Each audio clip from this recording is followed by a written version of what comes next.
Beleza.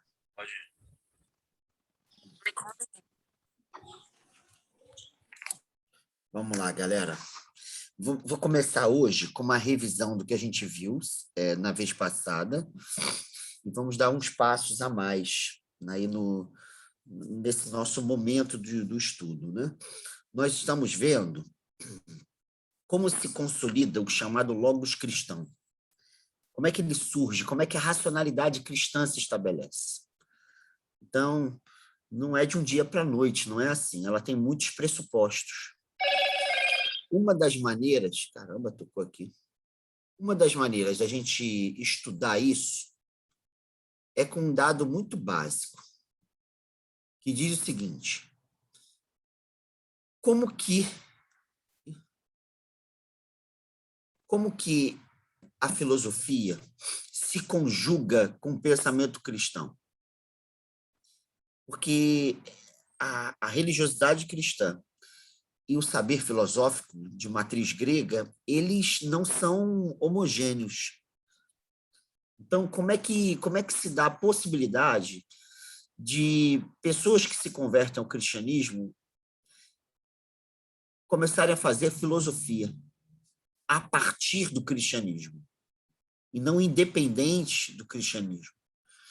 Então, para começar a ver isso, nós começamos a encarar um texto do até então pesquisador, padre, teólogo Joseph Ratzinger, que é um texto de 1967, que depois teve uma publicação muito conhecida em 70, de um livro chamado Introdução ao Cristianismo. E o capítulo que eu passei para vocês é exatamente o capítulo em que ele fala sobre a gênese, esse surgimento do Deus da fé e o Deus dos filósofos, a gênese de Deus como problema filosófico, sendo esse Deus de tradição judaica. Ou seja, como é que você migra da divindade que se revela numa literatura religiosa como a Bíblia para uma divindade que aparece em meio ao pensamento filosófico? Essa distinção é conhecida a partir de uma expressão de Pascal, que é um filósofo francês do século XVII, perdão, que ele distingue o Deus dos filósofos do Deus da fé. E ele diz assim ainda, ele diz que o Deus dos filósofos, ele é um Deus muito específico, ele é um Deus da racionalidade, ele é um Deus das justificações racionais do mundo. O Deus da fé é o Deus de Abraão, Isaac e Jacó. Ele ainda marca Abraão, Isaac e Jacó. Então, como que essas duas maneiras de se experimentar, pensar a divindade, como é que elas conseguem se conjugar num certo momento? Então, a primeira coisa que nós vimos é que no Ratzinger, no livro do Ratzinger, ele está interessado em mostrar a revelação bíblica de Deus como uma revelação radicalmente heterogênea, se comparada a um modo como a filosofia, a partir da Grécia Antiga, começou a falar de Deus. Então, como é que ele faz? Ele vai a um episódio do primeiro testamento bíblico da Bíblia cristã, né, a Tanar judaica, a Bíblia judaica, que é o episódio do capítulo 3 do livro de Êxodo, onde Deus se revela a Moisés na sarça ardente. Esse é o episódio. Moisés tinha fugido do Egito, tinha sido criado no Egito, ele era da elite política e econômica do Egito, ele foge e, ao fugir, ele se identifica, porque ele descobre que ele é de tradição hebreia. E ele tem uma relação com esse Deus, que é o Deus da tradição de Israel, e esse Deus pede para ele desatar as sandálias dos pés, porque aquela terra era santa, e se revela a ele na sarça ardente, uma vez que Moisés teria perguntado a Deus qual é o seu nome, porque Deus pediu para ele retornar para o Egito, que ele iria, através de Moisés, tirar o povo de Israel de lá. Se vocês lerem todo o capítulo 3 do livro de Êxodo, façam esse exercício.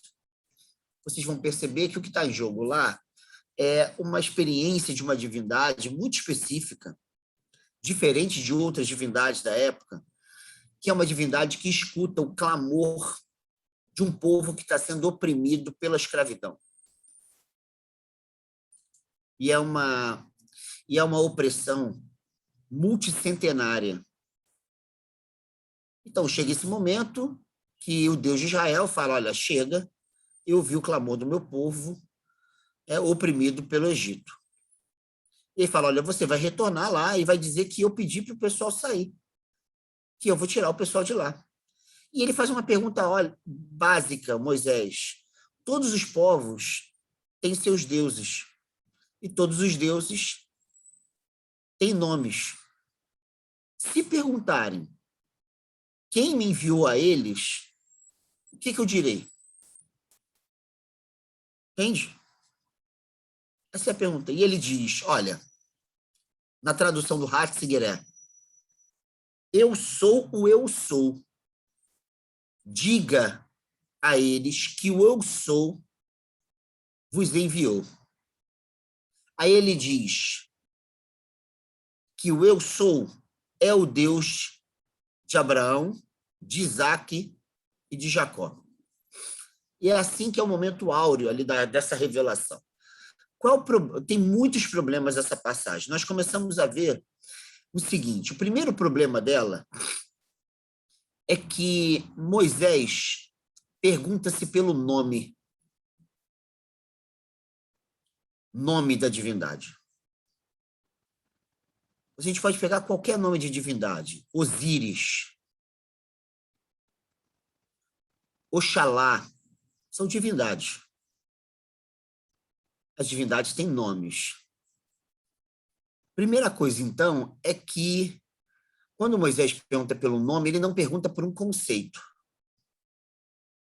Então, é óbvio que a Bíblia inteira, como nós a conhecemos, e eu diria mais, as religiões, de um modo geral, as experiências religiosas, de um modo geral, elas não lidam com conceitos sobre a divindade.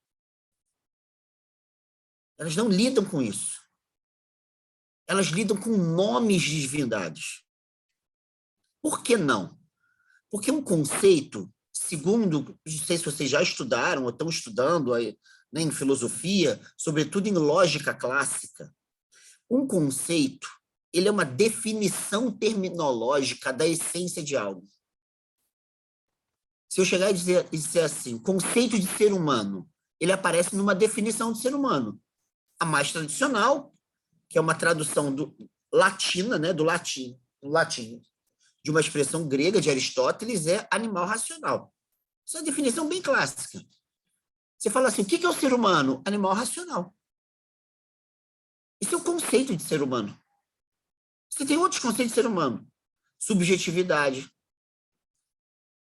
criatura de Deus, ser de desejo, animal político, animal social.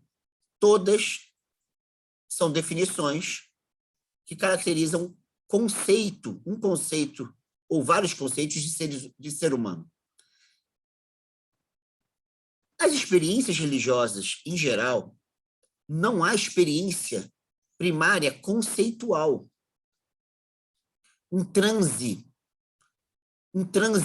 do candomblé, por exemplo, onde uma divindade de fato aparece, é literal isso, não tem nenhuma metáfora.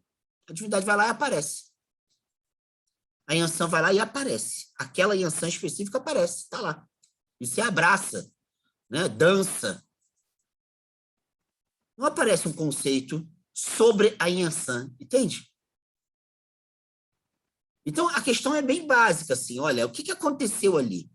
Não foi uma revelação filosófica. Foi uma revelação religiosa. Uma revelação religiosa ela não é conceitual, ela é nominal. Ela diz respeito a um nome. E, nesse sentido, na tradição judaica, na tradição de Israel, Nome não é qualquer coisa. Nome é algo extremamente importante. Quem já leu a Bíblia toda ou leu parcialmente e conhece as passagens que são mais importantes em cada livro ou nos livros mais famosos, deve se lembrar coisas bobas assim. Deus criou o homem e a mulher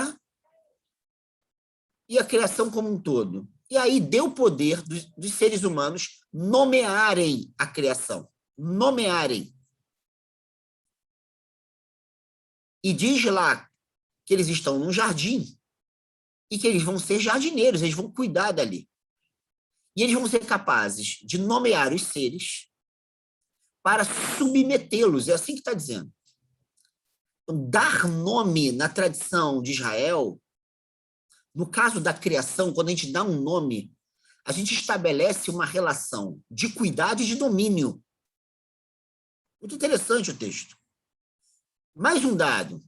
Quando Abrão se transforma em Abraão, quando Saulo se transforma em Paulo, a mudança do nome é a mudança do ser de alguém. Entende? Então, o nome não é um detalhe nessa tradição. A questão é o nome da divindade, a divindade de Israel, o Deus de Israel.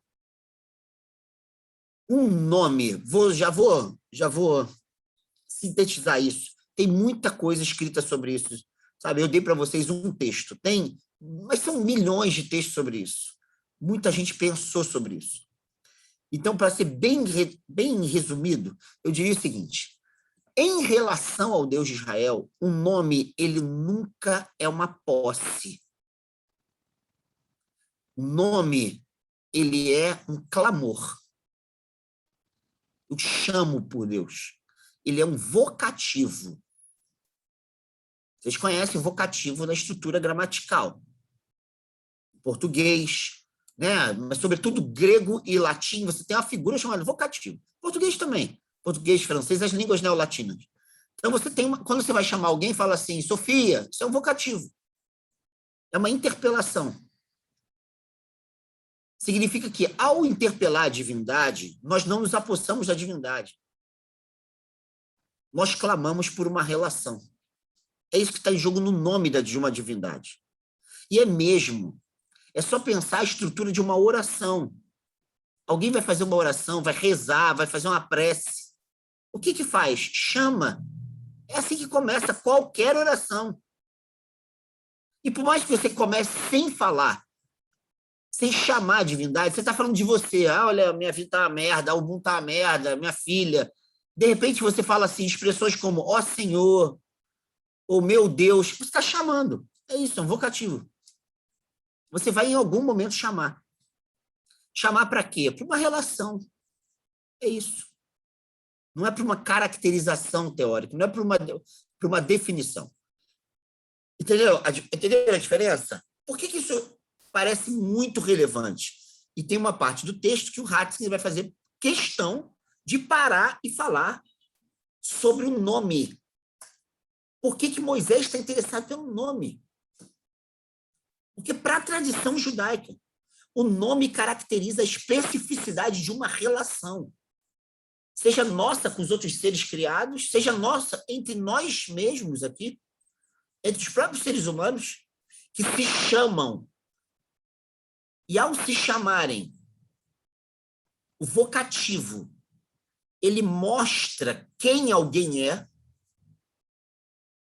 mas no caso da divindade de Israel, o nome assinala como essa divindade se relaciona com o povo.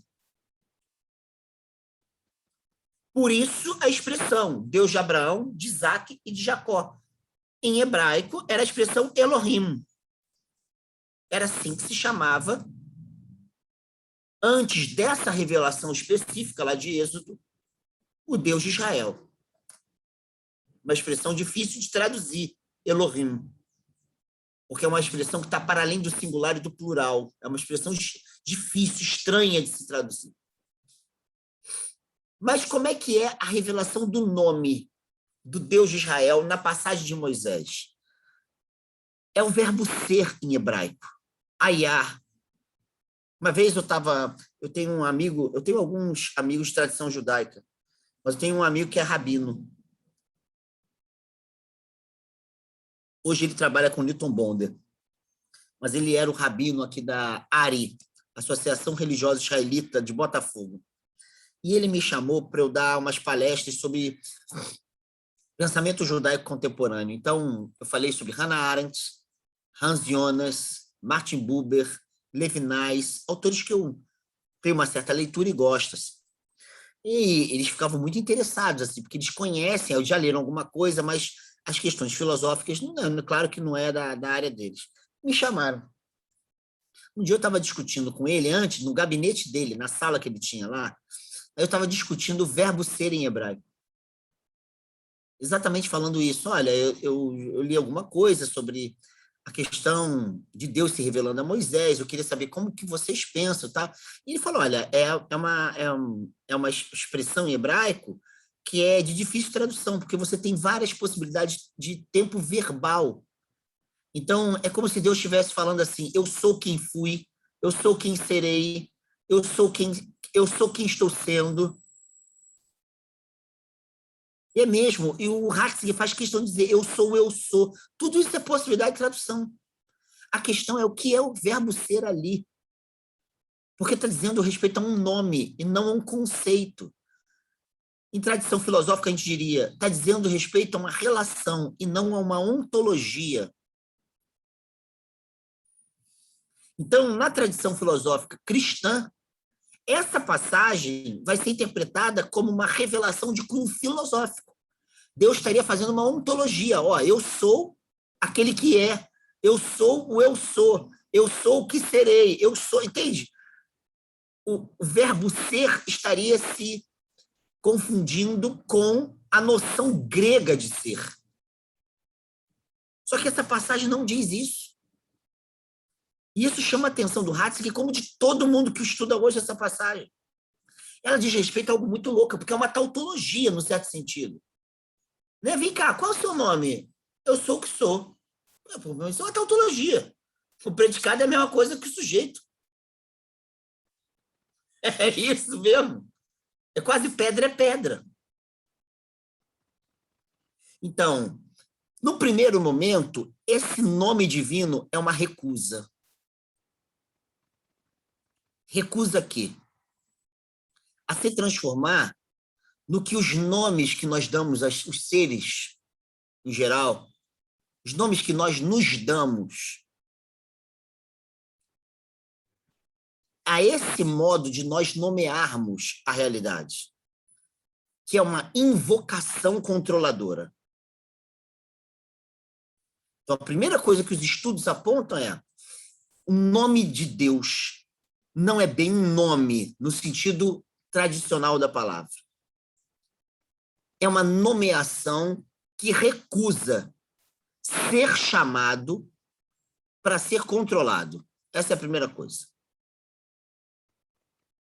A segunda coisa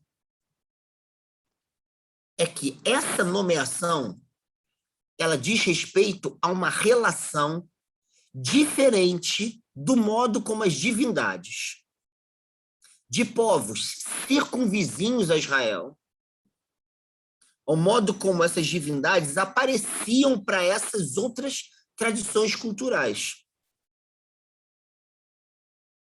Como é que a gente viu isso na semana passada? Como é que essas tradições geralmente se relacionavam com as suas divindades? Isso é um esquema, gente. É claro que isso não é bem assim, só isso, mas também é isso.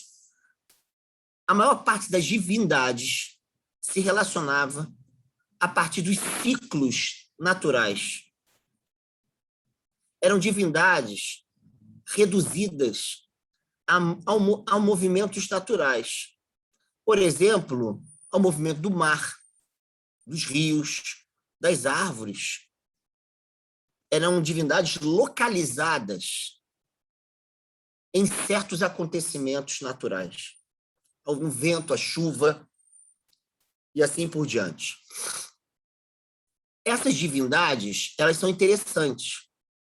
Por exemplo, uma vez eu estava lendo um autor, que é um francês, que é um historiador das religiões, é um cara Impressionante ele. Impressionante, cara. A erudição, o conhecimento do cara. Esse cara criou uma coleção chamada História das Religiões no Ocidente. Tem um dos tomos é sobre as divindades agrícolas. A gente não tem noção, mas a quantidade de divindades ligadas à fertilidade do solo, sabe? Cara, você não vai invocar essa divindade para sua gripe, a não ser que ela possa te dar um alimento que pare a sua gripe, só. Mas dificilmente essa divindade ela se confunde com qualquer fenômeno da sua vida. Entende? Porque você localiza, os atributos dessa divindade são ligados aos atributos dos ciclos de fertilidade. O que diz o Ratzinger? Muito bem, por sinal, isso é muito comum em quem estuda teologia bíblica, é muito comum. É que a divindade de Israel, ela não é uma divindade que se reduz a ciclos naturais. É uma divindade que ela tem a ver com a noção de história e não com a noção de natureza. Ela diz respeito às vicissitudes históricas de um povo. Só para lembrar, esse nome Elohim, que é o Deus dos pais, de Abraão, Isaac e Jacó, está falando, cara, de um primeiro cara, lá no livro de Gênesis, que é Abraão, que Deus chega para ele e fala assim, meu camarada, sai, vai embora. Eu vou te mostrar a sua terra. E você vai dar origem a um povo que terá mais gente que as estrelas do céu. E isso, na época, era quase que uma China da época. Né? Hoje em dia, superpopulação não tem nenhum mérito. Na época, tinha um mérito filha da puta. Então, olha, cara, vou fazer a sua galera aí ser mais numerosa que as estrelas do céu. É isso. E ele sai. E o Deus de Israel se relaciona com ele no nomadismo dele. Ou seja, parte da história de Israel é nômade. E o Deus de Israel é um Deus que se faz presente no nomadismo de Israel. Se fosse um Deus dos ciclos naturais, ele estaria preso aos ciclos naturais. Se fosse um Deus ligado ao mar, e Abraão ou o povo de Israel estivesse num lugar que tivesse mar, e aí? Como é que fica? Ou num lugar cuja terra não é fértil, como é que fica? Entendem? Então, para dar conta dessa diferença, o Ratzinger usa uma expressão numen locale, numen personale. Divindade ou Deus local, ou seja, circunscrito aos ciclos da natureza, algum ciclo, ou numen personale, ou seja, uma divindade pessoal. O que é pessoal? Que eu já vi que teve gente que com problema com essa expressão. Quero fazer um parênteses aqui. O conceito de pessoa é um conceito cristão. Conceito, não é a palavra. É um conceito que o cristianismo cria. Esse conceito ele não é criado para dar conta dos seres humanos. A primeira pessoa, para a tradição cristã do século III em diante, é Deus. É o conceito de Santíssima Trindade, Pai, Filho e Espírito Santo. São 3 pessoas. Então, a noção de pessoa ela surgiu para dar conta primeiro do Pai, do Filho e do Espírito Santo. Depois dos anjos e depois dos seres humanos. Então, quando a gente fala assim, a pessoa, a minha pessoa, isso já é um encurtamento. Isso faz parte do modo como a tradição cultural moderna ocidental encurtou a noção de pessoa para as experiências intersubjetivas. Então, a gente confunde pessoa com subjetividade humana. Então, a gente está aqui para fazer filosofia, entende? Isso aqui não é senso comum. Senso comum, a gente pode falar o que quiser. Pode falar que a pedra é pessoa. Estou falando no sentido histórico, conceitual. Pessoa, ela dá conta de 3 seres na tradição cristã. E a gente pode hoje ampliar. Muita gente está tentando ampliar. Mas, usualmente, a gente acha que os seres humanos são pessoas. Não, não, não, não. Primeiro, Deus, Pai, Deus Filho e Espírito Santo. Não são 3 deuses, são 3 pessoas. Depois, os anjos. Acabou. E, por fim, nós, seres humanos. É ali que surge a noção de pessoa. Entendem? Na noção Professor, de... Oi, fala, Matheus.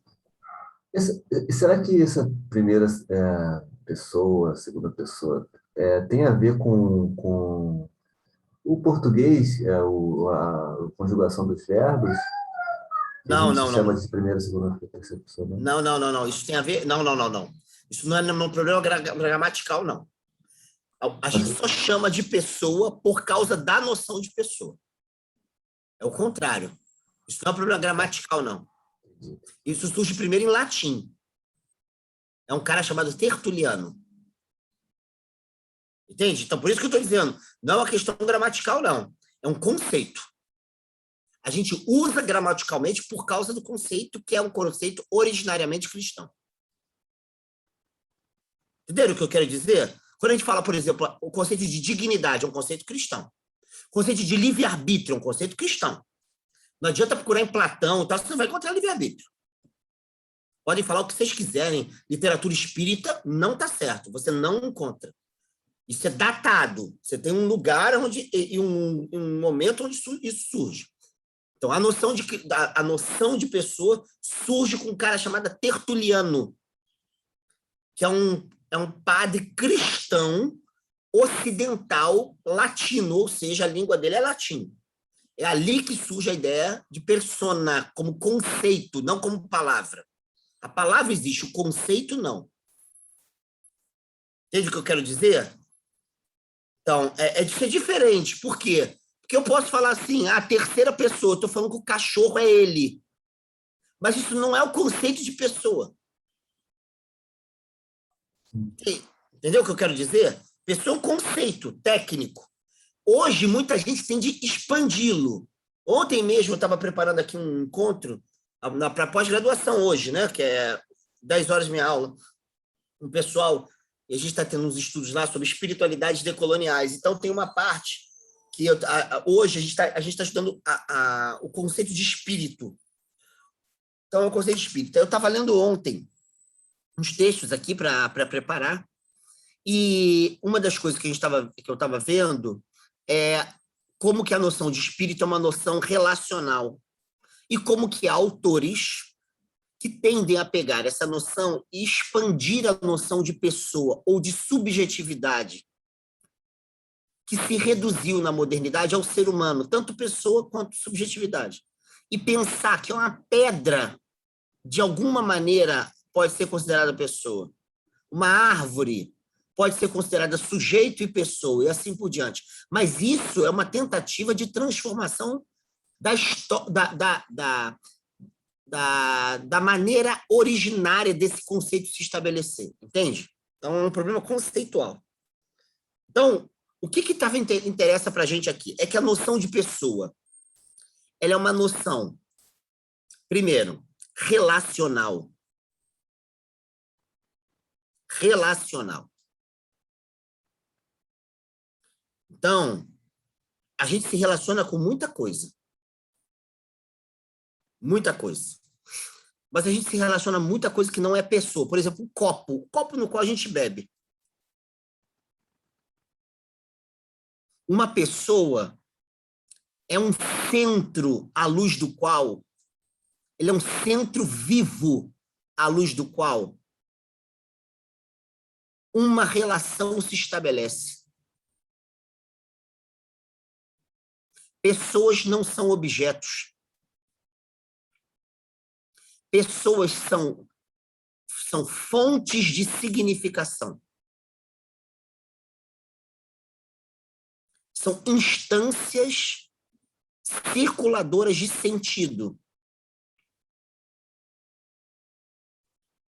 Quando se diz que Deus é pessoal, nesse caso, é que a gente só conhece originariamente uma divindade pelo modo como ela se relaciona vitalmente conosco.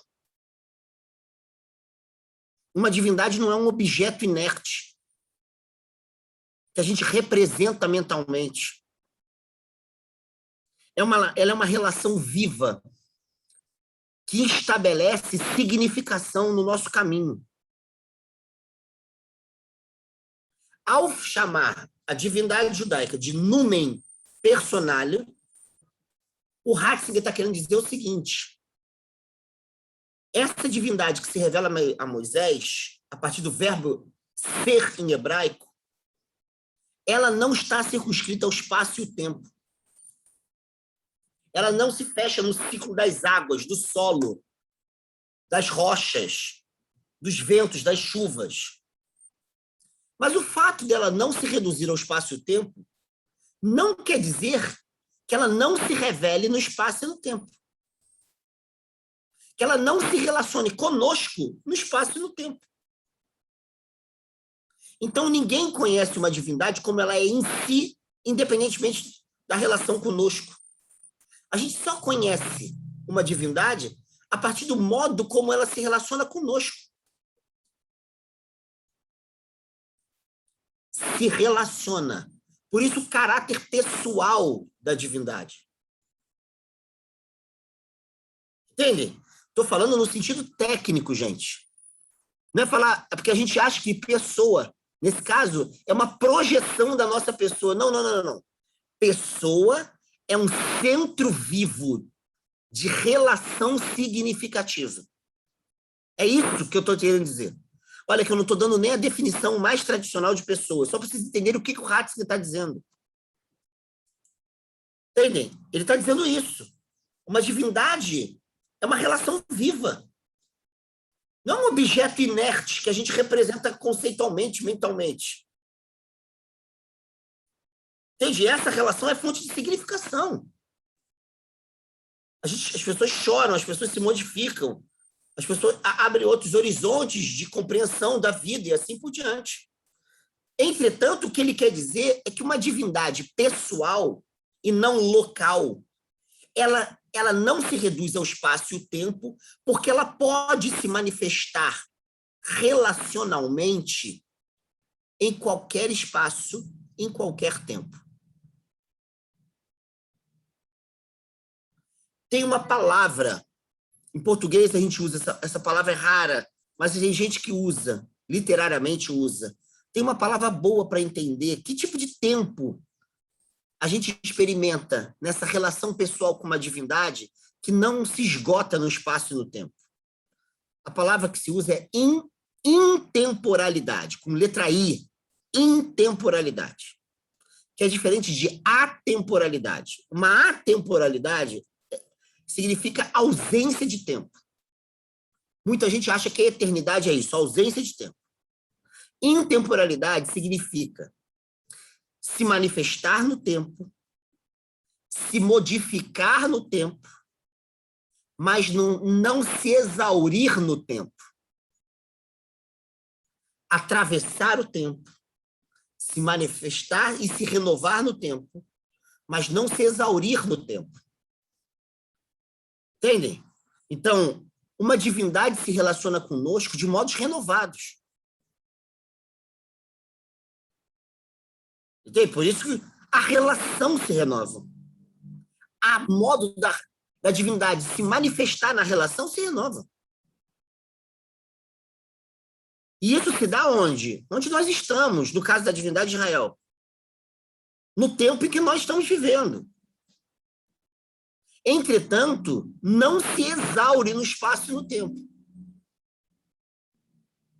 Então, o Ratzinger está dizendo o seguinte, olha, gente, quando Deus se revela a Moisés, ele está querendo estabelecer uma uma manifestação de que ele é o verbo ser, não porque ele quer revelar um segredo filosófico para as pessoas, mas ele quer revelar um tipo específico de relação com as pessoas. E esse tipo diz assim, olha só, a despeito do espaço e do tempo, em qualquer espaço, em qualquer tempo, eu sou presente. De maneiras renovadas, eu sou presente. Tanto que é assim, quando vocês, não sei quem estudou teologia aqui, estudou teologia na academia mesmo, na universidade, né? Quando vocês têm uma disciplina em teologia, chama-se Teologia da Revelação. É muito interessante essa disciplina, porque a Teologia da Libertação, ela diz o seguinte, você pega os textos bíblicos e você nota a diversidade de modos do Deus de Israel se revelar a Israel. E como, na Bíblia cristã, Deus vai se revelar de uma maneira radical em Jesus de Nazaré. Mas tudo é revelação, tudo é relação. E as relações são renovadas, elas são fixas. Por isso, essa expressão, eu sou o que sou, pode ser traduzido, eu sou quem serei, sou quem fui, eu sou quem estou sendo. O importante é o caráter verbal, não substantivo ali, o ser, é o verbo. É um verbo que se revela numa relação. Por que eu estou voltando a esse assunto? Para dar mais um passo hoje. Porque interessa perguntar, mas como é que isso se casou com a filosofia? Sabe, desculpa, mas a filosofia não nasce de relações pessoais. A filosofia, ela, na Grécia, instaura relações impessoais. Quando Platão fala da ideia, Aristóteles da ousia, sabe? Os estoicos falam do cosmos, da divindade que atravessa o cosmos. Não estão falando em divindade pessoal, nada disso, não. Como foi possível? Entendeu? Quando você chegar ao Segundo Testamento da Bíblia, né, livro de Apocalipse. O livro de Apocalipse começa dizendo que ele é o alfa e o ômega, aquele que era, que é e que será. Eu sou, tá a expressão lá. É a revelação lá de Moisés, é assim que começa. Quando Jesus, no Evangelho de João, diz que antes do mundo ser eu sou, ele está usando a mesma expressão de Moisés. Deus se revelou a Moisés. Ele está dizendo que ele é o lugar dessa revelação agora. Que louco. Como que isso se casa com a noção filosófica, ontológica de ser? Como que o cristianismo consegue fazer filosofia? São coisas radicalmente heterogêneas. A hipótese do Ratzinger, que eu gosto muito, é bem interessante. Ela não explica. Isso que é legal, não explica como é que foi possível. Ela mostra uma condição que torna possível. Poderia não ter acontecido, mas havia uma condição que possibilitou e por isso aconteceu. Qual é a condição?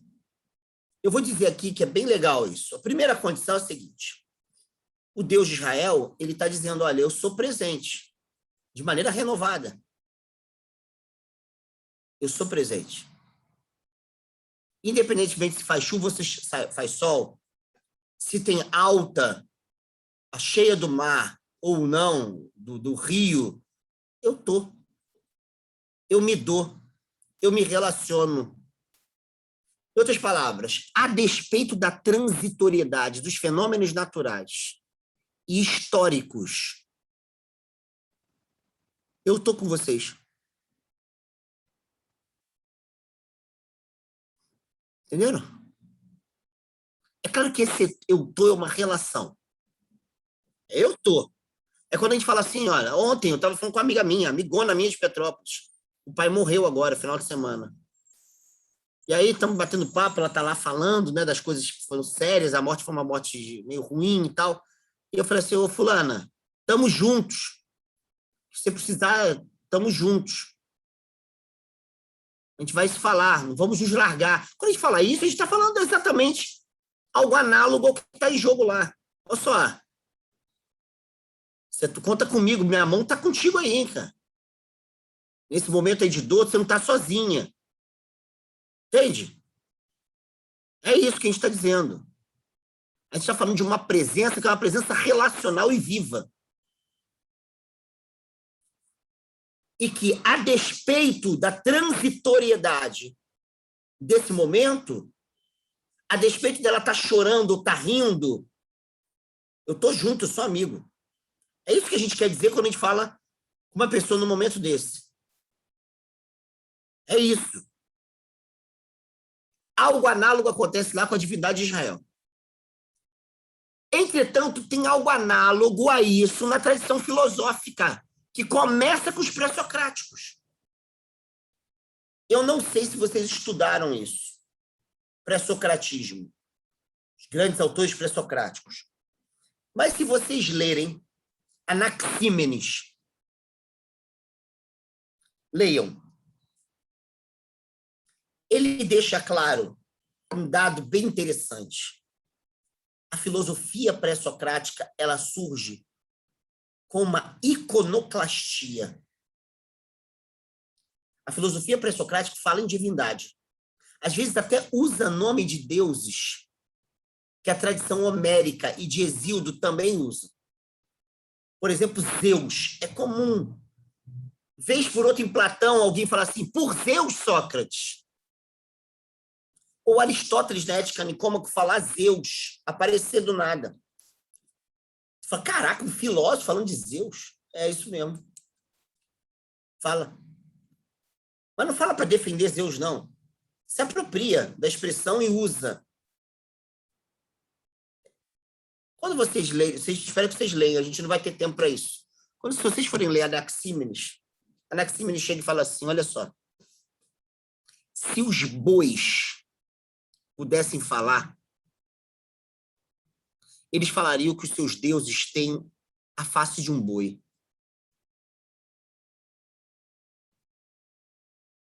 Entendeu? Ele denuncia o caráter antropomórfico das divindades de Homero e de Hesíodo.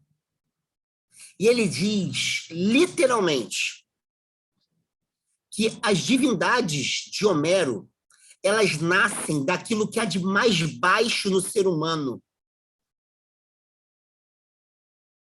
A inveja, o ódio, a disputa vil e assim por diante. Ou seja, mostra o seguinte, as divindades de Homero, elas surgem do ser humano, mas não é de qualquer lugar do ser humano, não. Ela surge de uma moralidade pífia. É isso que ele fala. Vou ver se no encontro que vem eu leio uma passagem dele para vocês. Mas ele, em seguida, né, vocês sabem que os pré-socráticos nós temos muito pouca coisa. Aline, Deus nos criou segundo a sua imagem e semelhança na tradição de Israel, né? Isso aqui que eu estou falando agora é a tradição grega. Então, aqui, Aline, é o contrário. Aqui, esse autor pré-socrático está dizendo as divindades de Homero foram criadas à imagem e semelhança de uma moralidade pífia do ser humano. É isso que ele está dizendo. Mas vocês for falar assim, então ele não acreditava em nada? Tudo é invenção nossa? Não. Num fragmento, né, as obras dos pré-socráticos não sobraram para a gente inteiras. Sobraram fragmentos.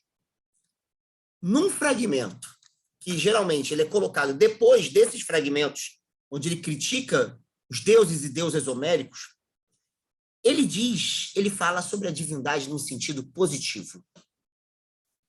Ele diz que a divindade ele é o logos, é o sentido, a racionalidade, que sustenta o cosmos e que é inteiramente presente e que não se transforma com a volatilidade do todo. As coisas mudam, mas a divindade está presente e não muda. Entende? Ele faz questão, então, de entender duas divindades. Uma que é uma quimera inventada pela péssima moralidade homérica, é isso que ele está dizendo, e uma outra divindade que ela fornece o sentido do mundo. Ela habita o mundo, ela sustenta o mundo. O mundo é transitório, ela, porém, não o é. Então, o Ratzinger faz questão de dizer o seguinte: a filosofia nasce como uma iconoclastia. Ela não nasce reproduzindo as divindades homéricas, nem de Hesíodo, as divindades mitológicas anteriores. Não. Ela pode até citar, mas ela surge afirmando divindades que não habitam o devir, sabe? A transitoriedade, mas que habitam uma região que suporta o devir, mas não está em devir. Atravessa o devir, mas não está em devir. Entenderam? Eu citei o Anaxímenes porque é uma caricatura. Tales de Mileto tem a famosa frase, não sei se vocês conhecem: a natureza, a physis, está cheia de deuses. Ao mesmo tempo, Tales de Mileto, ele pensa que a natureza, a physis, ela tem um logos, uma racionalidade, um sentido que sustenta o seu movimento. E esse sentido é mais divino. Esse logos é mais divino. Heráclito fala da divindade. A gente não vai ter tempo hoje. E Heráclito é um pensador que fala do devir, da transformação, da transitoriedade, da impermanência do mundo e das coisas. Mas ele fala de uma divindade que preserva a tensão, que mobiliza todas as coisas. Então, de alguma maneira, a filosofia grega ela nasce criando uma distinção entre o que se movimenta e o que não se movimenta. O que suporta o movimento, o que sustenta o movimento, o que fundamenta o movimento. E muitos autores estão dizendo que isso que sustenta o movimento é o lugar para se entender a divindade. Entendeu? Em outras palavras, existe algo sempre presente que sustenta o movimento e não se esgota com o movimento. Olha o paralelo aí com a divindade judaica, entende? Então, o Ratzinger vai dizer, olha, isso possibilitou um casamento entre filosofia e religiosidade de matriz judaica. Isso não explica, mas isso possibilita. Entenderam? A gente vai ver a partir da vez que vem, né? Vocês me lembram que eu vou pegar o texto do Anaxímenes para vocês, mas a gente vai entrar em Paulo, porque as coisas não vão ser tão fáceis assim, não. A gente está vendo aqui que isso é uma possibilidade. Mas, para que tenha se tornado efetivo, teve que passar por alguns questionamentos do cristianismo primitivo, dos primeiros séculos. E o primeiro e grande questionamento vem da tradição de Paulo, onde Paulo vai colocar uma palavra muito importante que vai reformular o problema, que é a palavra fé, que não tem sentido na tradição grega. filosófica.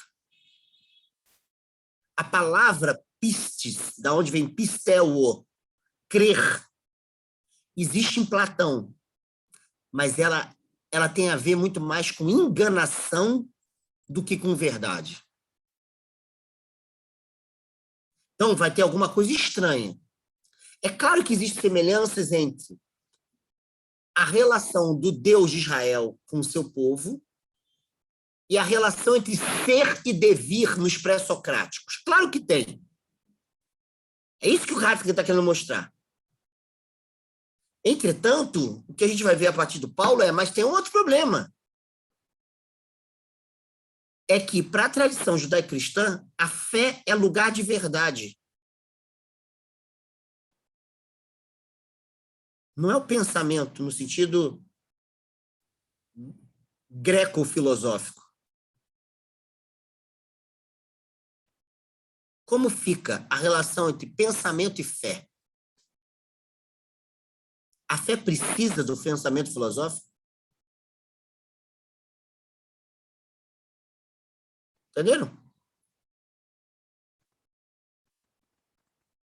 Legal, gente. Alguma dúvida?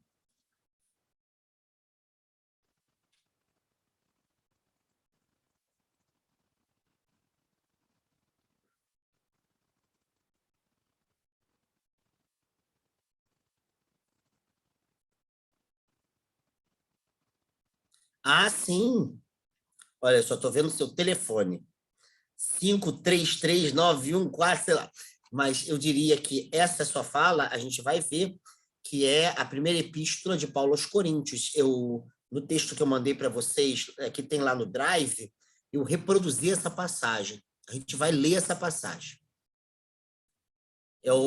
E não é qualquer fé, não. Paulo está falando que eles anunciam o Jesus enquanto Cristo crucificado. Que é um escândalo, que vai ser o problema que ele vai citar lá. Um escândalo para os judeus, isso é sério. A fé no crucificado é um problema seríssimo, até para a tradição de Israel. Entende? E a gente vai ver, porque isso instaura um paradoxo. Paulo vai falar de um paradoxo. Mas vamos lá. Alguém tem alguma questão ou dúvida? Oi, professor. Fala, João. Bom dia. Bom dia, amigo. Não, eu estava aqui só tentando perceber, porque você falou que o cristianismo se apropriou de uma palavra que não tinha esse mesmo sentido, né? De um conceito que era na verdade, outro conceito, né? Na verdade, né? A palavra fé. Mas aí eu fico imaginando se de repente você falou de um Deus relacional, né? De uma relação com Deus, e o cristianismo fala, né? Que é um Deus vivo, né? Isso é comum, né? O cristão falar. E assim, eu tô pesquisando, tô lendo aqui sobre, por causa do Nietzsche, né, que eu gostei muito de estudar Nietzsche, e estava lendo aqui sobre um dicionário de simbologia,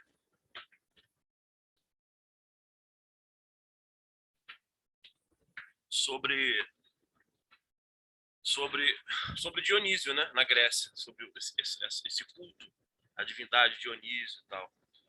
E eu percebi que vamos dizer assim, eu não quero colocar nos mesmos termos que você colocou o cristianismo, né? De um Deus relacional.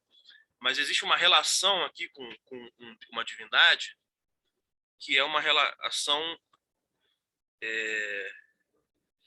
vamos dizer assim, como você... Porque o Dionísio, os gregos se relacionavam com Dionísio usando a dança, né? E você falou daquele francês que foi lá na Índia, aí o indiano falou, não, volta lá para o Ocidente, e toda vez que você tiver, ensina o ocidental a dançar, e toda vez que você estiver dançando, você está, vamos dizer assim, manifestando Shiva, né? Ou seja, viva isso, né? E isso é um... Então, assim, eu percebi, de certa forma, essa vivência, ou seja, essa relação com a divindade aqui no culto de Dionísio, né? Ou seja, que na verdade é vida, né? Não é um Deus vivo, viver isso, o culto a Dionísio é vida, né? O Dionísio é quase que sinônimo, né? Você dança, assim como se dançar é sinônimo de Shiva, como você falou, né? Aqui seria vida, a dança e a vida, porque Dionísio aqui ele se relaciona com lembram a dupla natureza do Deus que se alterna entre luz e trevas, calor e frio, embriaguez da vida e sobre o hálito da morte. E ainda inseri aqui, né, embriaguez, por minha conta, embriaguez da alegria e sobre o hálito do sofrimento, vamos dizer assim, né, que é uma dualidade também possível. Então, assim, está se relacionado às coisas da vida, né? Tem de bom e tem de mal. E Nietzsche fala isso também no Nascimento da Tragédia, né? Então, Vamos lá. é isso. Vamos lá, cara. Vamos por partes. Agora eu vou fazer a pergunta, eu já concluí. Eu estou percebendo. Não, eu ia falar. Senão, você está certo, mas senão, só para entender. Agora deixa clara a pergunta para você saber responder corretamente. Que é o seguinte: se o cristão está olhando para a relação que o povo antigo tem com as divindades, está trazendo esse conceito e está chamando esse conceito de fé. Entendeu? É isso que eu ia perguntar. Não, João. João, vamos lá, cara, vamos lá. Por isso que eu falei, eu entendi que você está falando de Dionísio, mas deixa Dionísio de lado. É o seguinte, você lembra que eu falei, olha, a experiência religiosa é uma experiência pessoal da divindade. Não estou falando qualquer religiosidade, não. Existe religiosidade que nem tem divindade. Então, não se pode relacionar a religiosidade com divindade somente. Mas vai lá. A maior parte das religiosidades, você tem uma relação com uma divindade. Essa divindade não é um objeto. Ela é uma relação vitalmente transformadora. Isso caracteriza a noção do conceito de pessoa. O conceito de pessoa, ele não é hinduísta, ele não é budista, ele não é nada disso. Ele é um conceito que nasce na história do 3º século da era cristã. Se a gente vai usar esse conceito para falar de outras religiões, culturas, isso é outra coisa. Mas esse é um conceito datado. Só para lembrar, não é que o cristianismo ele se apropriou de um outro conceito e transformou. Não, não existia o conceito. Existia a palavra. Existir uma palavra não é existir um conceito. Então, eu estou querendo deixar claro isso. Primeira coisa é isso. Então, é o seguinte, a gente pode falar que a relação com Dionísio era uma relação pessoal, é óbvio que era. Nesse sentido, ela é pessoal, não é uma relação de sujeito e objeto, não é uma relação simplesmente cognitiva. Essa é uma coisa. Então, o que eu disse antes, assim, a experiência religiosa de uma divindade, ela é primariamente relacional e pessoal, no sentido conceitual da palavra. Não importa o que a gente fala no cotidiano com a palavra pessoa. Em filosofia, a gente tem que ser capaz de se abstrair disso. Mas no cotidiano, mas eu acho que é. Claro, você acha porque é assim no cotidiano. O senso comum funciona assim, e é graças a Deus que existe isso. Porque é como a gente se vira, se comunica, compreende o mundo, é graças a Deus que é assim. Mas, filosoficamente, é um pouco diferente. Esse conceito tem um outro lugar, tem uma outra gênese, tem outro campo de significação. Então, Dionísio tem relação com experiência pessoal. A questão que eu estava querendo dizer aqui, João, é que a divindade de Israel, essa divindade, ela tem uma experiência, ela se funda numa experiência pessoal que não se reduz a um local. Entendeu? É só você pensar na tradição muçulmana, que é legatária dessa divindade, né? A tradição muçulmana é semita também. Vamos lá. Você está em qualquer lugar do planeta. Você não só tem que fazer um Ramadã, respeitar o Ramadã, como você tem o horário de você voltar-se para o nascer do sol e orar. Você pode estar em qualquer lugar. Por quê? Porque essa não é uma divindade local. Existem divindades cujas revelações, de fato, elas se dão na mata, elas se dão no rio, elas se dão... Não estou dizendo que é melhor ou pior, não. São relações pessoais que estão atreladas ao local. A divindade de Israel, ela instaura relações pessoais que não se reduzem aos locais. Por isso que ela se dá em qualquer local. Qualquer local. Quem é cristão aqui sabe, né? Se está querendo fazer uma oração, faz debaixo do chuveiro. Faz no meio do mar. Faz contemplando o pôr do sol, no arpoador. Entende? Você sempre faz numa situação, mas você não faz reduzindo a uma situação. Porque a relação pessoal, ela não se reduz à situação. É isso que eu estou querendo dizer. Então, para repetir, João, na experiência religiosa de uma divindade, o que está em jogo é uma experiência pessoal da divindade. Agora, uma coisa é a experiência pessoal submetida ao local e à temporalidade ligada àquele local. A outra é uma experiência pessoal, porém irredutível ao local e à temporalidade em geral. Essa é a diferença que eu queria deixar clara aqui. Entende? Por isso é que a gente pode fazer muitas filosofias, como Nietzsche vai fazer com Dionísio. Muita. A filosofia do Nietzsche depende muito da interpretação dele de Dionísio. Mas é claro que a interpretação do Nietzsche ela não é fiel à ritualística Dionísio. Ele está querendo pensar problemas filosóficos com Dionísio. Ele está querendo criar uma tipologia dionisíaca. É uma outra brincadeira. Mas também nos rituais das bacantes, das mênades, ligados a Dionísio, você tem uma relação pessoal. Mas é diferente da relação pessoal do Deus de Israel. Entende? Eu só estou querendo dizer, não é para dizer que é melhor ou pior, não. É só para a gente entender a origem do logos cristão. Ele não veio da relação pessoal com Dionísio, ele veio com a relação pessoal com uma divindade que ela se dá no espaço e no tempo, mas ela não se esgota no espaço e no tempo. Por isso, não é uma divindade local. É nesse sentido.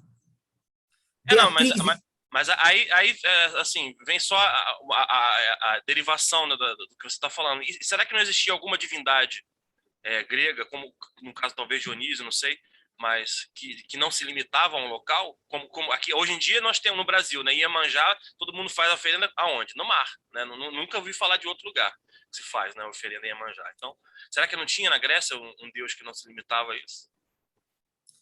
No Brasil, na verdade, isso é uma corruptela, né? Porque a Iemanjá é uma divindade do rio, na África e Iorubá, né? No Brasil, ela se tornou do mar. Mas muitos candomblés têm retornado ao rio para Iemanjá.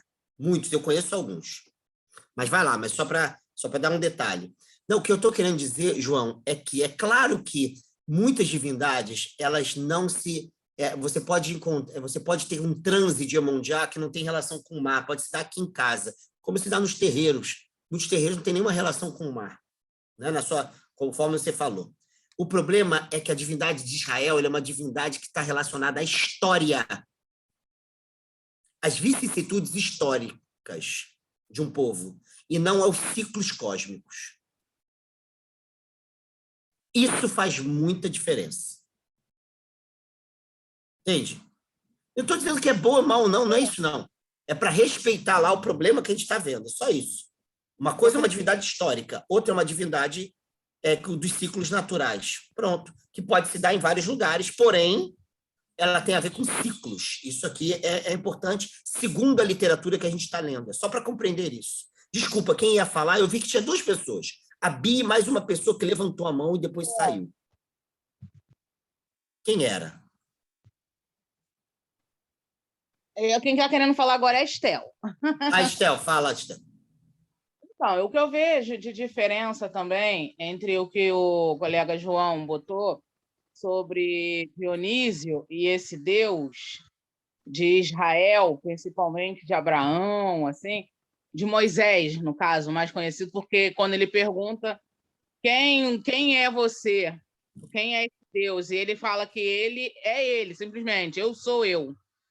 eu vejo uma diferença que Dionísio era filho de um deus conhecido da Grécia, então ele já tinha esse diferencial de ser colocado como um filho de um deus com um humano, que se torna apenas assim, não apenas, mas ele se torna uma figura relacionável a um tipo de representação para as pessoas que querem se alegrar, que querem ser diferenciadas do mundo normalzinho que, de repente, eles seguiam. E eles se tornam um ser para ser cultuado. Já o Deus de Israel, por Moisés, ele simplesmente, por não ter nome conhecido, ele apenas se identifica como ele é. Isso já faz uma diferença de não ter nome, não ser filho de algum Deus conhecido. E tudo isso, na minha cabeça, no meu entendimento, faz com que a gente pense que é uma incógnita toda essa criação do espaço-tempo e, ao mesmo tempo, é muito doido isso na minha cabeça. Porque eu sou católica, eu sou de formação católica também, mas assim, não praticante, mas eu sempre me questionei desse Deus que a gente tem tanta fé, sem conhecer, sem saber de verdade, mas, ao mesmo tempo, a gente não saberia viver, eu acho, né? Porque, assim, todas as eras que a gente, pelo menos, ouve falar, sempre teve a representatividade de deuses, Deus. Sempre teve isso, Deus. Seja o Deus eu sou, ou deuses relacionados à natureza, aos espectros de, como é que eu posso dizer, de significação para poder proteger os seres humanos, no meu modo de pensar aqui. É uma coisa muito doida, professor. E a gente acorda esse horário para filosofar, e isso é muito mais doido ainda. Ó, é muito bom, Estela. Eu juro que o nosso curso não é sobre divindade. É só a gente está tratando disso para entender a formação de uma compreensão específica de mundo que precisa levar em conta a conjugação de filosofia com experiência religiosa muito específica, que é a experiência da tradição judaico-cristã. Então, é por isso só. Não é aqui o lugar para falar de Deus mesmo. E eu tenho cada vez mais tido essa compreensão séria na minha vida. Quando você fala de uma divindade, fudeu, sabe? É isso. A gente tem muita coisa e muitas crenças e tal, e trabalhar isso filosoficamente é realmente desafiador. Mas só pegando uma fala sua muito importante, eu estou só interpretando o texto do Ratzinger aqui, eu não estou fazendo ilações e desdobramentos. Mas uma fala sua é importante, não está no texto, porque não interessa ao autor, mas é importante. As divindades de Israel, a divindade de Israel, ela não nasce. Entende? As divindades greco-romanas, por exemplo, inclusive os orixás, eles nascem. Isso é importante. Daí a metafísica cristã, na Alta Idade Média, vai dizer: uma coisa é ser imortal, outra coisa é ser eterno. A imortalidade, ela pode não ter existido um dia. Por exemplo, você citou Dionísio. Dionísio, na mitologia grega, ele é filho de uma mortal, Semele, com Zeus.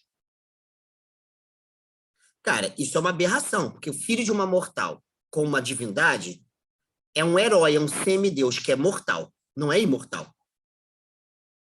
Depois, Semele, ela é transformada em imortal e colocada no Olimpo. Significa que é uma mortal que se tornou imortal. Mas uma divindade que é imortal, ela nasceu, é uma teogonia. É o livro clássico de Hesíodo. A teogonia, o nascimento das divindades. Elas nasceram, um dia elas não foram. O Deus de Israel, ele nunca nasceu. Isso é uma outra coisa séria. Eu não estou aqui para discutir, cara, eu acho essas discussões, elas são riquíssimas para a gente entender as diferenças, entender matrizes e entender os desdobramentos históricos disso. Mas, Sim. entende? É para a gente, é só para entender isso. Como foi possível a filosofia se atrelar exatamente a uma tradição cuja matriz é uma experiência de uma divindade, que é uma divindade que funda a história de um povo, porque é uma divindade que se revela na história e não nos ciclos naturais. E essa divindade nunca teve nascimento. Ela não teve gênese, palavra grega, gênesis. Ela não teve surgimento. No sentido dela, ela não veio a ser. Então, isso é um problema. Isso é um problema sério. Isso vai aparecer ao longo do logos cristão, da racionalidade cristã. Vinícius disse que isso que eu estava falando, que eu não me lembro nem o que era, mas tem a ver com o sagrado e o profano, né, do Eliade, Mircea Eliade. Mircea Eliade tem uma obra, o Sagrado e o Profano, muito importante na história da compreensão desses dois conceitos, sagrado e profano, onde o problema do espaço e do tempo vai ser muito bem tematizado nas experiências religiosas em geral. Mas tem uma parte lá que ele usa a experiência judaica e fala, inclusive, da manifestação de Deus na sarça ardente. Boa, obrigado aí, obrigado, Vinícius, por ter me lembrado aqui. Bia, você ia falar? Oi, bom dia. Então, eu estava pensando nesse lugar desse Deus que está num espaço que é o tempo, né? Constantemente, esse Deus judaico. E qual a relação que tem até no Deus católico nesse lugar do espaço-tempo, né? Que, assim, depois que você morre, você vai para outro lugar, para outra vida eterna.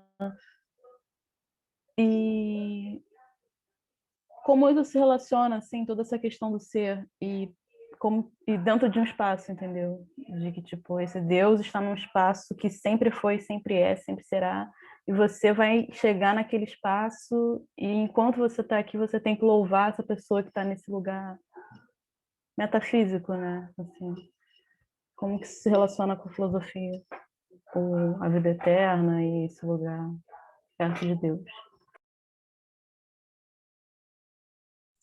Obrigado, Bia. A sua questão é muito oportuna, assim. A gente não vai estudar bem isso, mas eu poderia dizer para você o seguinte: quando a gente for estudar Santo Agostinho, aparece um problema sério.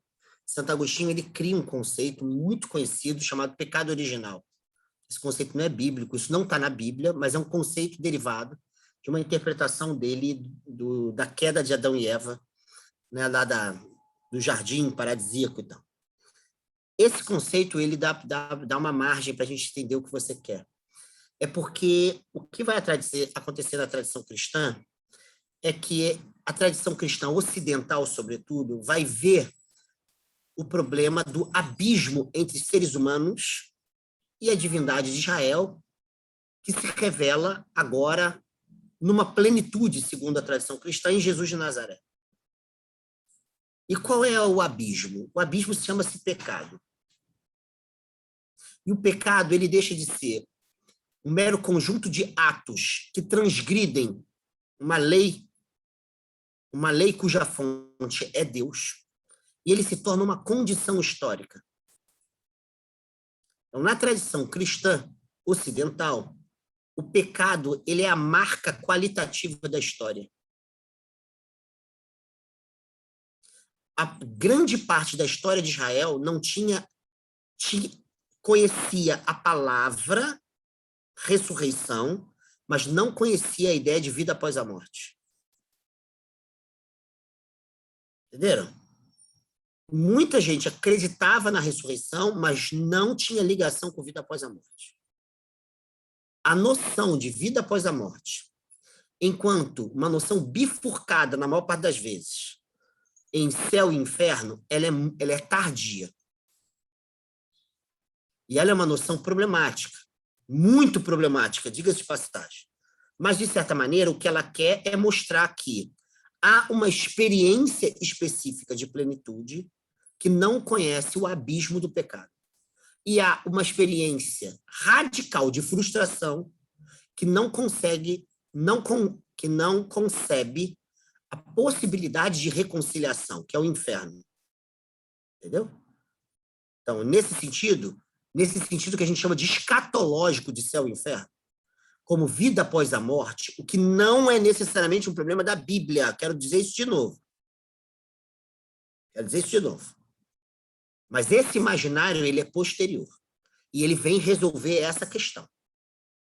Giovana?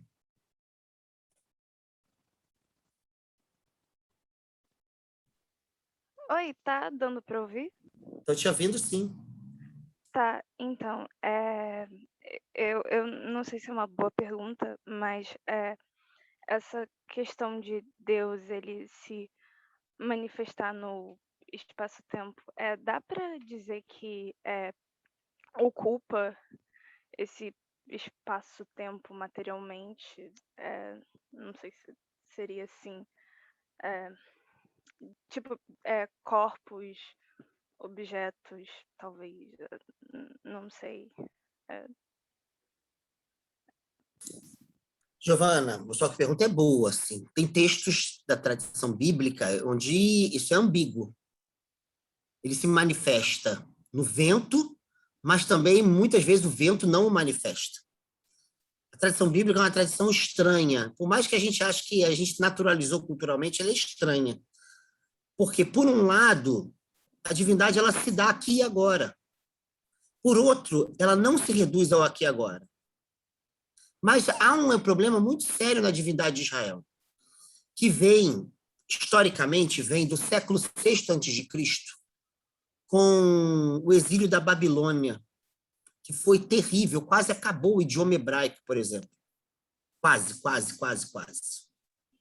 E quando acaba a dominação da Babilônia, surge o chamado Deutero-Isaías, né?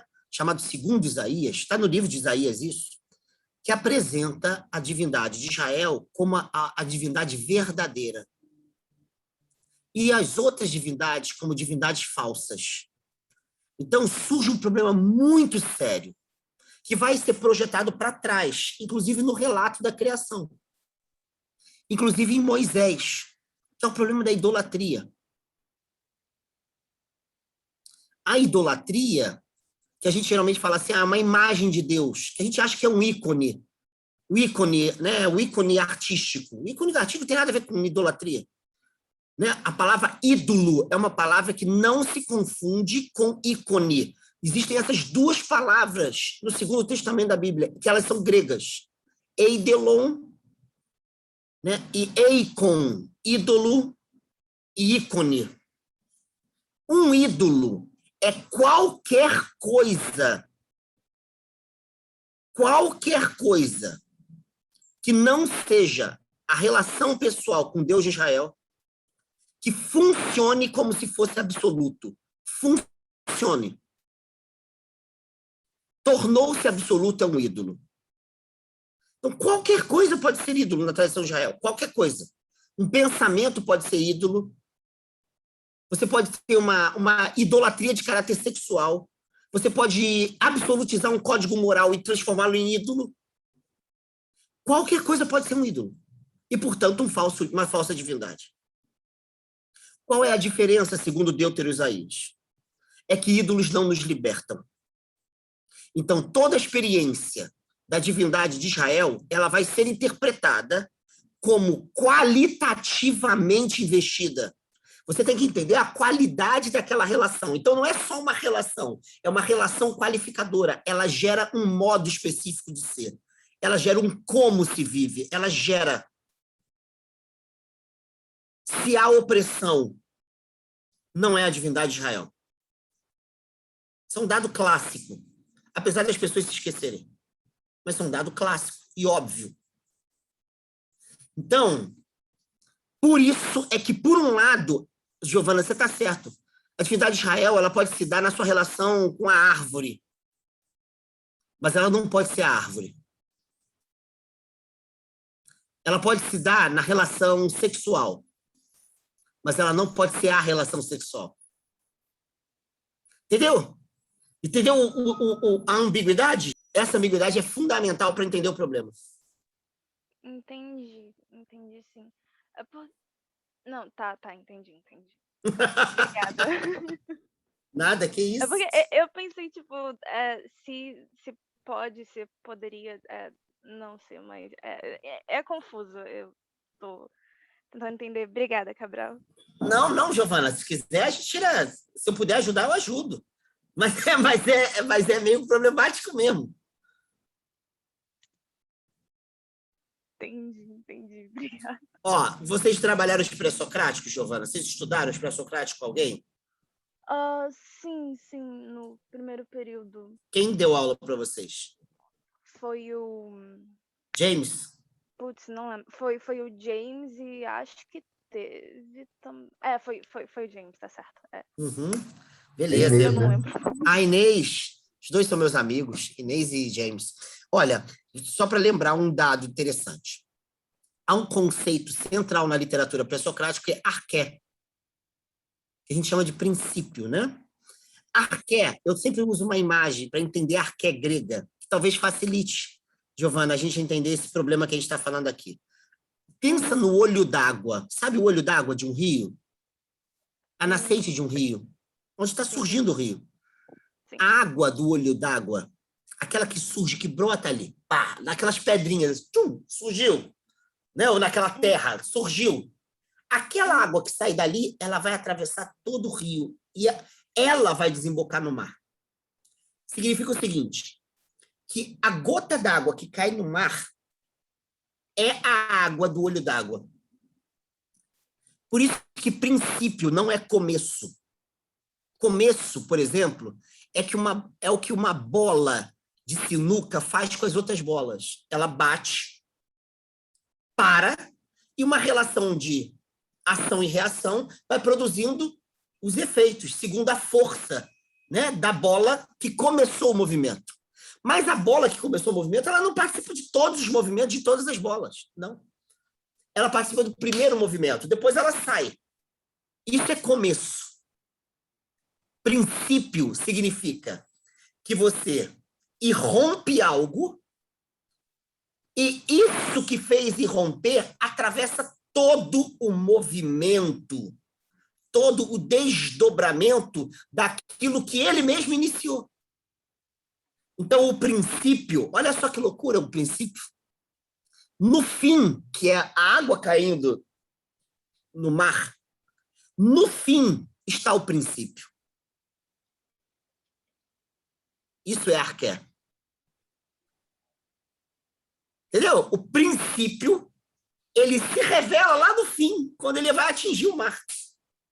O olho d'água está presente na água que cai no mar. Isso é princípio na Grécia Antiga. Entenderam? Por que eu estou dizendo esse exemplo? Porque o olho d'água, ele atravessa todo o rio, ele se movimenta com o rio e ele desemboca no mar. Isso é intemporalidade. Atravessa o tempo, se renova com o tempo, mas não se esgota no tempo. Atravessa. A divindade de Israel, ela consegue atravessar espaço e tempo, sem se confundir com nada do espaço e do tempo. Entendeu? O olho d'água, ele atravessa o rio, mas ele não se confunde com os momentos da passagem. Ele não se reduz a nenhum momento, porque ele atravessa todos os momentos, até desembocar no mar. Pegaram? Isso é uma analogia, hein, gente? É uma analogia. Entendeu, Giovana? Entendi, sim. Sofia ia falar? Não. Alguém mais quer falar? Eu ainda vou dar aula para pós. Eu colocou uma pergunta aqui. Desculpa, qual foi? Está aqui. É Wilpert, é isso? É. Isso. Eu fiquei com uma impressão de um paradoxo no texto, no momento que Deus se afasta do espaço físico para se aproximar do povo. Isso se dá pelo fato de o povo hebreu não ter um território específico. Poxa, boa sua pergunta. O povo de Israel, ele tem um grande momento da sua história. Gente, história aqui não é historiografia necessariamente, não. É a história como ela é relatada no livro sagrado. né? Se isso aconteceu no sentido da historiografia ou não, tem gente que defende que sim, mas isso não importa. Importa que naquela literatura você está certo. A maior parte da história, como ela aparece literariamente, do povo hebreu, é nômade. Entende? É nômade. O sedentarismo, ele é posterior. Mas mesmo no sedentarismo, a relação com Deus não é uma relação reduzida ao espaço e ao tempo. Ela é uma relação que se dá no espaço e no tempo, mas não reduzida ao espaço e ao tempo. Então, a divindade de Israel, ela excede. Por isso que ela é uma divindade histórica, ela tem a ver com a história do povo, com a marcha histórica, e não com o lugar onde o povo se situa, e com os ciclos naturais dos quais ele depende. Então, essa diferença é importante citar. Nesse sentido, a divindade ela não se afasta do espaço físico nesse sentido. Ela se dá, porém ela não se reduz. Só para um detalhe, a divindade de Israel é uma divindade interessante, estranha mesmo, porque ela se revela em Isaías como Deus escondido. Em latim é Deus absconditus. Deus escondido é uma expressão muito boa. Porque é uma divindade que ela não se esgota, quando ela se dá, ela não se esgota. Por isso, de alguma maneira, ela se esconde. Mas não se esconde porque ela está lá atrás, na puta que pariu. Não. É porque ela é inesgotável. Para usar uma expressão grega muito boa para isso, ela é mistério. Mistério não é enigma, outra palavra grega. Enigmas se resolvem. Mistérios, eles nos acometem. Eles atuam em nós. Mistérios nos interpenetram, mas não se resolvem. Eles não são problemas. Eu não tenho equação, não tenho nada. Eu não resolvo o mistério, eu resolvo o enigma. O enigma da esfinge, lá do Édipo Rei. Você resolve o enigma. Mistério não se resolve. Entende? Então, é nesse sentido. Ela se dá, ela atravessa, mas é mistério, ela não se reduz àquilo. Ela não se absolutiza naquilo. Entenderam? Sem brincadeira, vocês estão muito interessados nessa divindade. Eu juro que eu só dei essa parte da matéria só para a gente entender o que vai vir daqui a pouco. É só isso. Mas vocês serão salvos, gente, não se preocupem, não. Eu juro que vocês vão ser salvos. Fala, Estel. Esse Deus que é o eu, como é que é? O eu sou, ele é mistério, mas ao mesmo tempo ele é uma, como é que eu posso dizer? Não é divindade. Ele é um mistério, mas ao mesmo tempo ele é essa outra palavra que você falou agora. Ai, meu Deus, não saiu agora da cabeça. Enigma? Não. Não, enigma não, porque assim, a gente não tem como realmente... Ele é mistério, simplesmente. A gente não vê cara, apenas diz que a gente é a imagem e semelhança dele. A gente quer conversar com ele, mas ao mesmo tempo a gente não tem a pessoa para conversar, mas ele nos responde, nos revela em nossas ações, quando a gente abre o nosso coração. É uma coisa tão doida e, ao mesmo tempo, assim, tão bonita esse mistério. Eu chego a ficar, assim, bêbada de felicidade e, ao mesmo tempo, de não saber o que a gente lidar. É um mistério puro. Acho que eu tô acabando de sujar a gravação aí que vai ficar depois no ar. Não suja nada, não. Vocês podem falar o que quiserem e tal. Importante a gente discutir mesmo, né? Claro, só para a gente... Eu sempre deixo claro isso nas aulas. Assim. A gente vai discutir e vai desdobrar, mas não vamos nos perder, porque a gente está num momento sério. Ninguém está se perdendo aqui, não. Nesse caso, ninguém. Mas já tive aulas que a galera vai...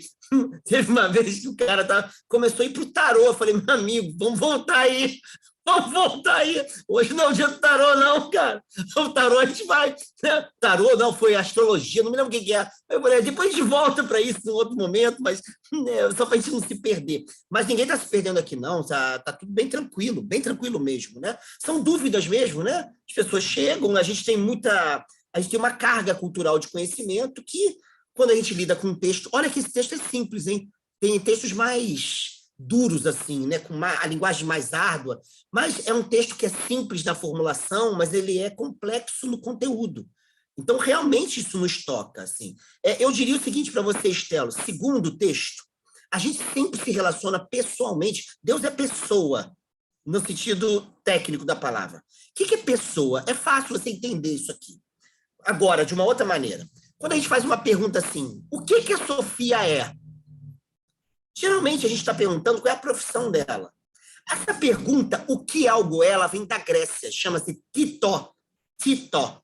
Titó é o que é. Isso não vale para divindades. Divindades em geral, sobretudo em Israel. A divindade não é um que, ela é um quem. Entende? Quem Oxalá é? Não o que ele é. Porque o que ela está ligada, para usar uma linguagem moderna, ao estatuto do objeto. Quando a gente está perguntando quem uma divindade é, a gente está perguntando pelas qualidades, pelos modos de aparição, pelo modo como atua em nós. É isso que está em jogo na pergunta. Então, por isso que as divindades elas são pessoas, no sentido técnico. O fato de eu não olhar um rosto fisionômico não significa que não tenha um rosto pessoal. E esse rosto pessoal ele é dado, por exemplo, pelo modo como a gente se sente amado, protegido, sabe? Ela fala assim, não, mas o meu Deus é amoroso. Então ele tem a face amorosa, tem a face de cuidado, tem a face de justiça, tem a face. Então, é claro que a gente não vê uma fisionomia como a gente vê no espaço-tempo. Entretanto, a gente experimenta a face de um quem nos ama, que é uma faceta amorosa, e assim por diante. Então, o que eu estou querendo dizer é que mistério, ele diz respeito ao quem. Por exemplo, eu sou amigo da Bia, está aqui. Nós somos amigos há muito tempo.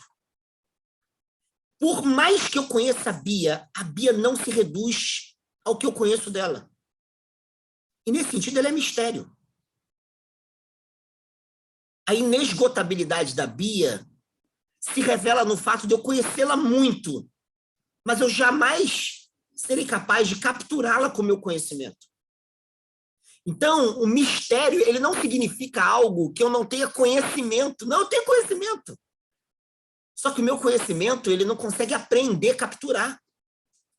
Tem alguma coisa que o excede. Então, a gente está usando essas palavras só para ajudar a compreender. Nem todas estão no texto. Mas mesmo utilizando as palavras, a gente tem que entender bem os seus contornos. O que conceitualmente algo está querendo dizer. Então, é óbvio que as pessoas conhecem uma divindade. Né? Eu tenho estudado candomblé e umbanda, e eu vejo as pessoas falando assim, uma pombagira não é uma divindade, mas as pessoas falam uma coisa bem interessante assim, a minha pombagira, o meu preto velho, aí quando chega numa divindade, a minha Yansan, ela é assim, assado. Isso é uma relação pessoal. Inesgotável, mas é pessoal. Sabe? Então, a linguagem religiosa ela é uma linguagem sempre de caráter personalista, que não tem nada a ver com vaidade, nada disso, não. É no sentido de pessoa. O modo como a filosofia vai fazer, a filosofia ocidental, que é um problema, vai transformar isso em relação objetiva. Aí, cara, é que está o problema que a gente está tentando estudar aqui. Por isso que a gente, de alguma maneira, pergunta, mas o que é Deus? Essa pergunta não faz sentido. Mas a gente responde por quê? Porque a filosofia, uma certa filosofia, se tornou vitoriosa nessa relação. Aí alguém vai lá e faz um conjunto de atributos. Deus é isso, é aquilo, é aquilo, é aquilo, é aquilo, é aquilo, é aquilo, é aquilo. Esse Deus não tem face, esse Deus não tem relação, esse Deus não tem relação histórica, esse Deus não tem vivacidade. E a gente caiu nisso. Mas isso tem história. Isso foi construído assim. E a gente está aqui exatamente para entender por que a gente deixou de perguntar quem e começou a perguntar o quê. Por que a gente deixou de perguntar como e começou a perguntar por quê. Entende? E a gente leva isso adiante com muita facilidade. Né? Alexandre, Oi. Fala, Matheus. olha só. Fiquei pensando nisso que você falou com relação à fé. Você falou de uma... Acho que do diálogo, né, de Platão, que ele usa essa palavra no sentido meio pejorativo, meio assim, que não tem muita importância. E que isso passa a ter uma importância muito grande depois. Agora eu não lembro exatamente para quem, mas assim, na questão da religião, na época do cristianismo, né? Mas assim, assim, pensando na filosofia, por exemplo, da Índia, mesmo em épocas muito antigas, né, dos Vedas, eles tinham uma visão sobre a fé que tinha uma conexão forte com a verdade também, né? Ou seja, essa conexão na Índia, pelo que eu entendo, né, a fé tinha uma conexão muito forte com a verdade, né, e com entendimentos profundos, e também com a devoção, né, um impulso assim, né, que levava até a verdade, vamos dizer, que eu acho que é um pouco parecido com esse do cristianismo, que você falou, antigo, né, esse cristianismo antigo. De repente, será que eles não pegaram isso vindo da Índia, essa ideia? Ou assim, porque na Grécia se diz que não tinha, né? Não, cara. Isso é a história de Israel, cara. A história de Israel é a história da fé. Assim, cara, isso é importante a gente estudar. Muitas experiências, elas não são derivadas de outras, sabe? Elas não são causadas. Não tem derivação. Elas têm o seu acontecimento próprio. Assim, não tem nenhum estudo sério assim que diz que a tradição de Israel depende de tradições indianas, sabe? Outra coisa é saber o que significa fé em tradições indianas. Porque a fé na tradição judaica ela tem uma relação com matrimônio. Daí o conceito de aliança na tradição de Israel. Entende? Então, assim, de novo, não é porque existe uma mesma palavra que existe a mesma experiência e o mesmo conceito. Então, é claro que... e tem que saber também o que é verdade lá. Verdade em Israel tem relação, de novo, com a palavra fé, porque é uma relação matrimonial. Tem que saber do que se trata a verdade lá. Entende? Mas eu diria o seguinte, você está certo, existe uma outra tradição que a gente pode, eu não sei qual é a palavra em sânscrito, né, para traduzir por fé, mas que a noção de fé teria uma centralidade. O que eu falei do Platão é o seguinte, é porque, como a gente está estudando a origem da racionalidade cristã, ela vai depender muito do pensamento greco-romano, muito. E como é que uma palavra tão central, uma experiência tão central, que é a fé, ela aparece em grego, pisteo, em Platão, na alegoria da linha, livro 6 da República. E ela é um conhecimento afastado da verdade, enquanto na tradição de Israel, ela é uma experiência que condiciona uma relação de verdade. Entende? Então, como que pode, coisas radicalmente distintas, uma tradição que suspeitou do verbo crer, que é pisteo em grego, e a outra tradição que só viveu pelo verbo crer. Como pode isso se interpenetrar? Entendeu? Isso que é louco, cara. Por isso que é uma perplexidade mesmo. A gente tem que ler esse texto e falar, caramba, como, por exemplo, a gente fala em vida após a morte. Acabei de dizer. Ressurreição não é vida após a morte, não é mesmo. Vida após a morte veio de um problema grego, o problema da imortalidade da alma, que a tradição judaica só conheceu no século III a.C.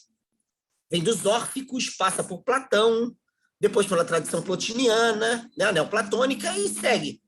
Como é que a gente fala ressurreição, pensa em vida após a morte, céu, inferno, purgatório, reencarnação para alguns? Cara, isso não tem nenhuma naturalidade no mundo bíblico.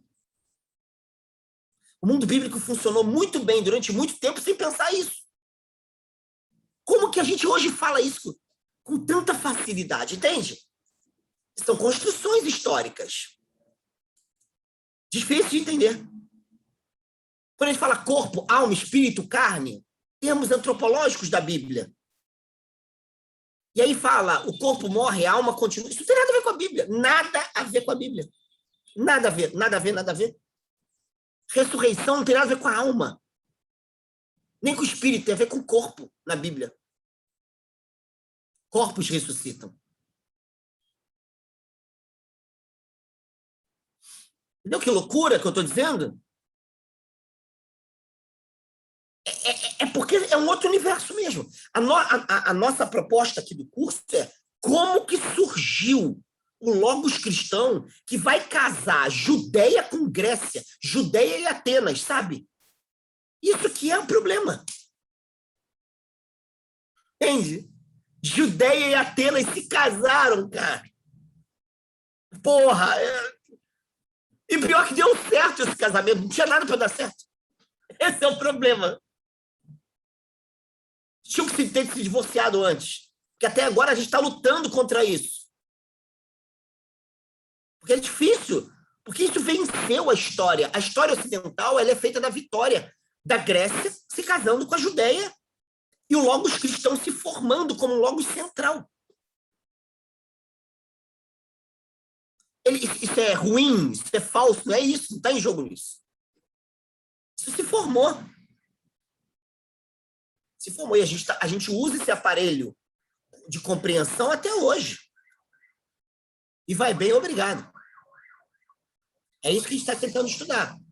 Então, eu acho que deve ter alguma relação, sim, Mateus. Lá na Índia, eu não conheço tanto, né? E o que eu li não me permite falar nada. Mas, por mais que tenha, não sei se é a mesma fé. E não sei se é a mesma verdade. Isso que é importante.